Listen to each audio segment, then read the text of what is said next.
نحمده ونصلي ونسلم على رسوله الكريم اما بعد فاعوذ بالله من الشيطان الرجيم بسم الله الرحمن الرحيم امن خلق السماوات والارض وانزل لكم من السماء ماء فانبتنا به حدائق ذات بهجة۔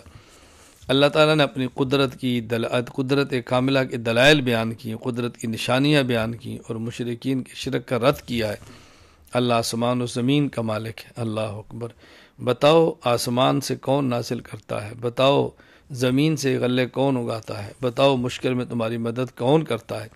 اللہ تعالیٰ بار بار ہی پوچھتے ہیں بتاؤ زندہ کون کرے گا۔ تو یہ سب کچھ رزق کون دیتا ہے؟ اللہ ہی دیتا ہے۔ تو پھر عبادت کے لائق اللہ ہے اور کون ہو سکتا ہے؟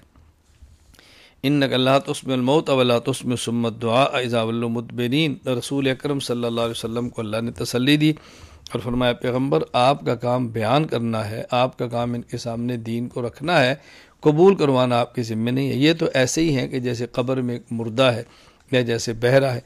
اب اگر قبر میں مردہ ہے، اس کے سامنے آپ کلمہ پڑھ دو، وہ کلمہ سن بھی لے تو قبول نہیں کرے گا۔ اور یہ لوگ حق کو سنتے ہی نہیں، بالکل بہروں کی طرح ہے۔ جس طرح قرآن کریم نے کہا سمن بکم عمیٌ، یہ بہرے ہیں، گونگے ہیں، اندھے ہیں، یعنی آنکھ ہے لیکن حق دیکھتے نہیں، کان ہے لیکن یہ لوگ حق سنتے نہیں، آنکھ ہے لیکن حق کو دیکھتے نہیں۔ تو یہاں نبی پاک صلی اللہ علیہ وسلم کو تسلی دی ہے۔ ان آیات کا تعلق اس مسئلے کے ساتھ نہیں کہ مردہ نہیں سنتا، اور یہ سمع موتیٰ کے خلاف بھی نہیں۔ اگر ہمارا عقیدہ ہوتا کہ مردے کو اللہ کے نبی سناتے ہیں تو کوئی کہہ سکتا تھا قرآن تو کہہ رہا ہے کہ آپ نہیں سناتے۔ ہم نے یہ نہیں کہا نبی ہم کہتے ہیں اللہ سناتے ہیں۔ کوئی ایک آیت کی جس میں کہ اللہ بھی نہیں سناتے، ایسی کوئی آیت نہیں۔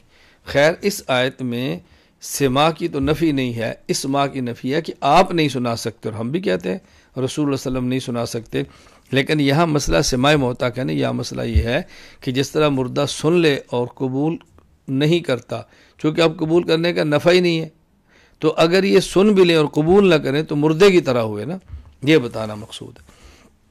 وَإِذَا وَقَعَ الْقَوْلُ عَلَيْهِمْ أَخْرَجْنَا لَهُمْ دَابَّةً مِّنَ الْأَرْضِ۔ اللہ تعالیٰ نے ایک قیامت کی نشانی بیان فرمائی ہے کہ جب قیامت قریب آئے گی تو ایک جانور دابۃ الارض اللہ نکالیں گے کوئی صفحہ پہاڑ سے، اور وہ لوگوں سے باتیں کرے گا۔ یہ قیامت کی نشانی میں سے ایک بہت بڑی نشانی۔ سورۃ القصص، چونکہ اس سورت میں ایک جگہ پر ہے وقص علیہ القصص، حضرت موسیٰ علیہ السلام نے شعیب کے سامنے اپنا پورا واقعہ بیان کیا۔ واقعہ کو قصص کہتے ہیں، اس لیے سورت کا نام سورۃ القصص ہے۔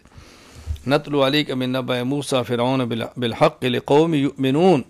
اللہ تعالیٰ موسیٰ علیہ السلام کا واقعہ بیان فرماتے ہیں اور فرعون کا تذکرہ کرتے ہیں۔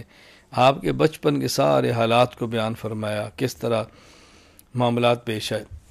وَأَوْحَيْنَا إِلَىٰ مُوسَىٰ نَرْجِعِي، خلاصہ کیا تھا؟ فرعون کو ایک خواب آئی، نجومی نے بتایا کہ تمہارے ایک بچہ پیدا ہوگا جو تمہاری بادشاہت کو چھین لے گا۔ حل کیا ہے؟ بچوں کو قتل کیا جائے۔ تو اس ظالم نے بچوں کو قتل کرنا شروع کیا۔ 1 سال بچے قتل کرتے، 1 سال کے بچے زندہ رکھتے۔ حضرت موسیٰ علیہ السلام اس سال پیدا ہوئے جس سال کے بچوں کو زندہ رکھا جاتا ہے۔ اللہ نے موسیٰ علیہ السلام کی والدہ کے دل میں یہ بات ڈالی، آپ اس بچے کو لکڑی کے صندوق کے اندر ڈالو اور دریا کے حوالے کر دو، ہم اس بچے کو آپ کے پاس لائیں گے۔ آپ نے اس کو ڈالا اور صندوق کو دریا میں ڈال دیا۔ اپنی بیٹی سے کہا تم دیکھتی رہو، ساتھ چلتی رہی، دیکھتی رہی۔ فرعون کا چونکہ محل دریا کے کنارے تھا، دیکھا، وہ صندوق اٹھایا، فرعون کے محل میں لے گئے، کھولا تو اندر خوبصورت بچہ تھا۔ اللہ نے ان کی محبت فرعون کی بیوی کے دل میں ڈال دی، اس نے کہا ہم اس کو اپنا بیٹا بنائیں گے۔ فرعون نے ان کو بیٹا بنایا۔ جب کسی دائی کا دودھ پلاتے، دودھ نہ پیتے، خیر موسیٰ علیہ السلام کی بہن نے کہا کہ میں ایک عورت بتاتی ہوں، اس کا دودھ پیش کرو شاید پی لیں۔ کہا جی کون ہے؟ تو ان کو حضرت موسیٰ علیہ السلام کی والدہ کو لایا گیا یا بچہ وہاں لے کر جایا گیا، تو انہوں نے وہاں دودھ پیا۔ تو حضرت موسیٰ علیہ السلام کی والدہ نے کہا میں محل میں رہ کر نہیں پلا سکتی، اپنے گھر میں رہوں گی۔ تو موسیٰ علیہ السلام کی والدہ اپنے بچے کو دودھ پلاتی۔ اللہ اکبر، کس طرح اللہ نے ان کو واپس بھیجا اور ان کی ماں کا آنکھیں ٹھنڈی فرما دی، اپنے وعدے کو پورا کیا۔ یوں ہی موسیٰ علیہ السلام فرعون کے گھر میں ایک قسم کے رہ کر پرورش پا کے جوان ہوئے۔ وَدَخَلَ الْمَدِينَةَ عَلَىٰ حِينِ غَفْلَةٍ مِّنْهَا أَهْلِهَا فَوَجَدَ فِيهَا رَجُلَيْنِ۔ موسیٰ علیہ السلام جوان ہو گئے، شہر میں داخل ہوئے۔ موسیٰ علیہ السلام کی قوم کا ایک بندہ اسرائیلی اور فرعون کی قوم کا قبطی آپس میں لڑ رہے تھے۔ موسیٰ علیہ السلام نے چھڑانے کے لیے قبطی کو مکہ مارا، موسیٰ علیہ السلام کا مکہ تو اس کو لگا اور وہ تاب نہ لا سکا اور مر گیا۔ دوسرے دن موسیٰ علیہ السلام تشریف لائے تو ان کی قوم کا جو آدمی تھا اسرائیلی کسی اور سے لڑ رہا تھا، تو موسیٰ علیہ السلام نے دیکھا کہ قصور تو اس کا ہے، آپ اس کو مکہ مار کے پیچھے کرنے لگے تو بھول پڑا، اس نے کہا کل تو نے فلاں بندہ مارا تھا، اب مجھے مارنا چاہتا ہے۔ یہیں سے بات پھیل گئی، جو کل بندہ قتل ہوا تھا تو کس نے قتل کیا ہے؟ فرعون نے اپنے بندے بھیجے موسیٰ علیہ السلام کو گرفتار کرنے کے لیے۔ قرآن کہتا ہے وَجَاءَ رَجُلٌ مِّنْ أَقْصَى الْمَدِينَةِ يَسْعَىٰ، موسیٰ علیہ السلام کا خیر خواہ آیا، اس نے کہا تمہیں قتل کرنے کا فیصلہ ہو چکا ہے، تمہیں لوگ تلاش کر رہے ہیں۔ تو موسیٰ علیہ السلام پھر وہاں سے نکلے اور مدین کی طرف تشریف لے گئے۔ وَلَمَّا وَرَدَ مَاءَ مَدْيَنَ وَجَدَ عَلَيْهِ أُمَّةً مِّنَ النَّاسِ، آپ مدین کے علاقے میں داخل ہوئے، وہاں ایک کنواں تھا، لوگ بکریوں کو پانی پلاتے تھے، وہاں دو عورتیں تھیں پیچھے کھڑی تھی۔ موسیٰ علیہ السلام پوچھا تم کیوں کھڑی ہو؟ کہا یہ ہماری بکریاں ہیں، دودھ پلائیں گے جب لوگ پلا کر چلے جائیں گے۔ موسیٰ علیہ السلام نے ڈول نکالا اور آنکھوں کی حفاظت کرتے ہوئے ان کی بکریوں کو دودھ پلایا، وہ بچیاں واپس گئیں۔ یہ شعیب علیہ السلام کی بیٹیاں تھیں، حضرت شعیب سے پورا واقعہ بیان کیا، آپ نے فرمایا ان کو بلا کر لاؤ۔ موسیٰ علیہ السلام کو لایا گیا، آپ نے پورا واقعہ بیان کیا۔ حضرت شعیب علیہ السلام کی بیٹی نے کہا اپنے والد سے یہ امین ہے، ہم نے دیکھا آنکھ کی خیانت بھی نہیں کرتے، قوی ہے، ہم نے دیکھا کس طرح طاقت سے کنواں نکالتے تھے، کنویں سے پانی نکالتے، آپ اس کو ملازم رکھ لیں۔ حضرت شعیب علیہ السلام فرمایا کہ میری دو بیٹیاں، ان میں سے ایک تمہیں نکاح میں دوں گا، 8 سال تک تمہیں میرے پاس خدمت کرنی پڑے گی، 10 سال پورا کرو تمہاری مرضی ہے۔ حضرت موسیٰ علیہ السلام 10 سال تک وہاں ٹھہرے، خدمت کی۔ حضرت شعیب علیہ السلام نے اپنی بیٹی کا نکاح ان کے ساتھ کر دیا۔ یہ پورا واقعہ اللہ تعالیٰ نے یہاں بیان فرمایا۔ یہاں یہ ایک بات اچھی طرح سے نشین فرما لیں، جس شخص کی بیٹی ہو، مناسب داماد مل جائے، نکاح کے لیے مناسب بندہ مل جائے، تو باپ کو اپنی بیٹی کا نکاح دینے میں پہل کرنی چاہیے، اس میں حرج کی بات نہیں۔ شعیب علیہ السلام نے خود کہا میں اپنی بیٹی تمہیں نکاح میں دوں گا۔ ہمارے یہاں چونکہ یہ رواج چلتا ہے بھی وہ لڑکی خود مانگے تو دیں گے، ہم کیوں پہل کریں؟ نہیں، مناسب رشتہ ملے تو تاخیر نہیں کرنی چاہیے۔ فلما قضا موسیٰ الاجل وسار بأہلہ آنس من جانب الطور نارا، موسیٰ علیہ السلام شعیب علیہ السلام کی بیٹی اپنی بیوی کو لے کر آ رہے تھے، راستے میں ان کو درد ذیل ہوا، وہ امید کے ساتھ تھیں اور آپ کے پاس سردی میں کچھ جلانے کا انتظام نہیں تھا۔ ایک درخت کو دیکھا آگ نظر آ رہی ہے، وہاں تشریف لے گئے، وہاں گئے تو آگ نہیں تھی، وہ درختوں سے ایک اللہ کا نور تھا جو نکل رہا تھا۔ آواز آئی میں اللہ ہوں، میری عبادت کرو اور جوتیاں اتار دو، آگے آؤ، یہ وادی مقدس اور پاکیزہ ہے۔ موسیٰ علیہ السلام کو اللہ نبوت بھی عطا فرمائے، معجزات بھی عطا فرمائے، اور ان کے بھائی ہارون کو بھی نبی بنایا، ان کی دعا پر ان کا معاون بنا دیا گیا۔ وما كنت بجانب الغربی اذ قضینا علی موسیٰ الامر وما كنت من الشاہدین۔ موسیٰ علیہ السلام کا تفصیلی واقعہ نبی کریم صلی اللہ علیہ وسلم بیان فرما رہے ہیں، جس مقام پر یہ واقعات کوہ طور کے مغربی جانب تورات کا دیا جانا، موسیٰ علیہ السلام کا صدراز تک مدین میں رہنا، مدین سے واپسی نبوت کا ملنا پیش آئے، وہاں اللہ تعالیٰ فرماتے آپ تو وہاں موجود ہی نہیں تھے، تو یہ رسول اکرم صلی اللہ علیہ وسلم کی نبوت کی دلیل ہے کہ آپ موجود نہیں تھے اور واقعات بالکل حق اور سچ آپ نے بیان فرمائے۔ اولئک یؤتون اجرهم مرتین بما صبروا، یہاں تذکرہ ان یہود کا جو پہلے یہودی تھے پھر اپنے دین کو چھوڑا اور دین اسلام کو قبول کیا، ان نصارہ کا جو پہلے عیسائی تھے اور دین نصارہ کو چھوڑا اور دین اسلام قبول کیا، اللہ فرماتے ہیں ان کو دوہرا اجر ملے گا۔ کیوں؟ ایک تو اپنی قوم کے تانے، پھر تکلیفیں، پھر مشقتیں، اور پھر حق کو قبول کرنا، یعنی اپنے دین کو چھوڑنا کتنا مشکل تھا، چھوڑ دیا چونکہ سمجھا کہ اب حق آ گیا ہے، پھر اس پر لوگوں نے تانے دیے، مشقتیں برداشت کی، تو دوہرا اجر ملا، ایک تکلیف پر صبر کیا اور حق پر ثابت قدم رہے۔ انک لا تہدی من احببت، اللہ تعالیٰ اپنے پیغمبر کو فرماتے ہیں کہ ہدایت آپ کے اختیار میں نہیں، بس آپ دعوت دیں، ہدایت جس کو میں دوں گا اسے ہی ملے گی۔ رسول اکرم صلی اللہ علیہ وسلم کے چچا ابو طالب کی وفات کا وقت آیا، آپ تشریف لے گئے، بہت دعوت دی، بہت سمجھایا، لیکن ابو طالب نے کلمہ نہیں پڑھا، آپ غمزدہ تھے، اللہ نے تسلی دی، انک لا تہدی من احببت، پیغمبر ہدایت دینا آپ کے اختیار میں نہیں ہے۔ یہاں سے ثابت ہوا کہ پیغمبر مختار کل نہیں، اختیارات سب اللہ نے اپنے پاس رکھے۔ ان قارون کان من قوم موسیٰ بغی علیہم، موسیٰ علیہ السلام جب دریا کراس کر کے چلے گئے، فرعون سے بچ گئے، تو قارون بھی آپ کے ساتھ تھا۔ بعض روایات کے مطابق کہ موسیٰ علیہ السلام کے غالباً چچا کے بیٹے ہیں۔ خیر ان کے پاس مال و دولت بہت تھی، اتنی دولت تھی کہ کئی اونٹ ان کے خزانے کی چابیاں اٹھاتے۔ اس کو اپنی دولت پہ ناز تھا، یہ زکوٰۃ نہیں دیتا تھا، ناز تھا۔ موسیٰ علیہ السلام نے سمجھایا لیکن باز نہیں آیا، اہل علم نے سمجھایا، باز نہیں آیا، کہتا ہے میری محنت ہے، میرا علم ہے، میرا عقل ہے، میرا فن ہے، ہنر ہے، میں نے کمایا ہے، میں کیوں کسوں کو دوں؟